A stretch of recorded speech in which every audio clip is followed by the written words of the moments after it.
ਗਿੱਲਾ ਕਾਨਾ ਹੁੰਦਾ ਸੀਗਾ। ਹਾਂ ਆਹ ਤੇ ਹੁਣ ਪੱਕ ਗਿਆ ਨਾ।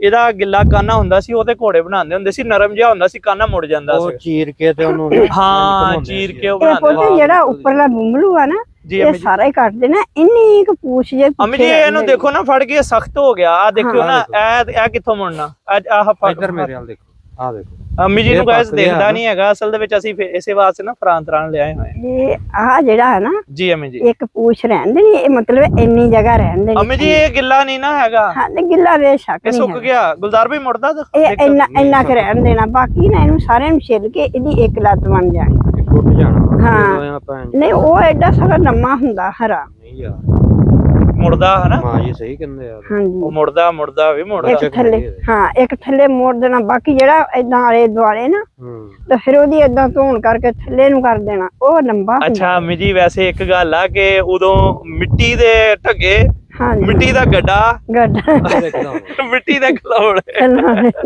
ਘਰਦਿਆਂ ਅਮੀ ਜੀ ਤੁਹਾਡੇ ਕੋਲੋਂ ਲਿੱਤਰ ਖਾਂਦੇ ਰਹੇ ਅਸੀਂ। ਹਾਂਜੀ ਹਾਂਜੀ ਹਾਂ, ਮਿੱਟੀ ਨਾਲੇ ਖੇਲਦੇ ਹੁੰਦੇ ਸੀ, ਆਏ ਹਾਏ ਧੱਗੇ ਬਣਾ ਲੈਣੇ।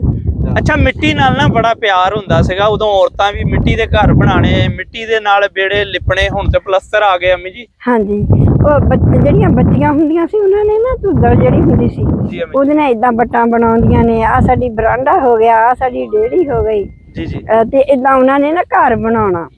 ਵਿੱਚ ਮਹਿਮਾਨ ਆਉਣੇ ਆ, ਟੁੱਟੀਆਂ ਠੀਕਰੀਆਂ ਲੈ ਕੇ ਰੱਖ ਲੈਣੀਆਂ। ਅਮੀ ਜੀ ਅਸੀਂ ਨਾ ਹਾਂਜੀ ਗੁਲਜ਼ਾਰ ਭਾਈ ਅਸੀਂ ਚੱਲ ਜਾਣਾ ਗਰਾਊਂਡਾਂ ਦੇ ਵਿੱਚ, ਬਕਾਇਆਂ ਦੇ ਵਿੱਚ ਨਾ, ਉੱਥੇ ਜਾ ਕੇ ਤੇ ਥੋੜੀ ਗਿੱਲੀ ਜੀ ਜਗ੍ਹਾ ਹੋਣੀ, ਚਾਕੂ ਬੜੇ ਸ਼ੌਕ ਨਾਲ ਰੱਖਦੇ ਹੁੰਦੇ ਸੀ। ਮੇਰੇ ਕੋਲ 20 ਵਾਲਾ 10 ਵਾਲਾ ਚਾਕੂ ਆ, ਤੇ ਉਹਦੇ ਨਾਲ ਨਾ ਮਿੱਟੀ ਪੱਟਣੀ ਤੇ ਚੁੱਭਾ ਕੱਢਣਾ, ਮਤਲਬ ਉਹ ਵੇਲਣਾ ਬਣਾਉਣਾ ਪੂਰਾ, ਤੇ ਉਹਦੇ ਵਿੱਚ ਪਾਣੀ ਛਾਣੀ ਵੀ ਸਿੱਟਣਾ, ਸਾਰਾ ਕੁਝ ਕਰਨਾ, ਪੱਤ ਬਣਾਣੀ।